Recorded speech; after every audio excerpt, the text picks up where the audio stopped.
అభిమేలకు రాజు ధనధాన్యాలు ఇస్తానంటే నీవు నన్ను ఇవన్నీ ఇచ్చి ధనవంతుని చేసినవన్న పేరు నీకెలా? నా దేవుడు నన్ను ఆశీర్వదించినప్పుడే నేను ఆశీర్వదింపబడతాను, నా దేవుడే నన్ను ఆశీర్వదించాలి అని అన్నాడు. ఆ మాట అన్నప్పుడు నాకు చాలా సంతోషం అనిపించింది కదా. దేవుడు కూడా అబ్రహాం పక్షంలో ఒక మాట అంటాడు. ఏమని అంటాడంటే, నేను అబ్రహామును ధనవంతుని చేసిన వాడను నేనే అని అంటాడు. ఏమి ఆశ్రయం లేక దేవుడు ఎక్కడికి వెళ్ళమంటే అబ్రహాం గారు ఎరగకనే అక్కడికి వెళ్ళారు. ఆ స్థలంలో దేవుడు దీవించాడు.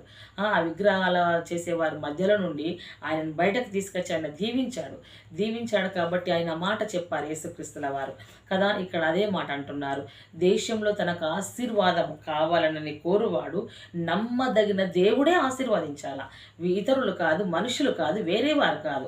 నమ్మదగిన దేవుడు సత్యవంతుడైన మాట ఇచ్చి నెరవేర్చుటకు సత్యవంతుడై ఉంటున్నాడు. దేశంలో ప్రమాణం చేయవాడు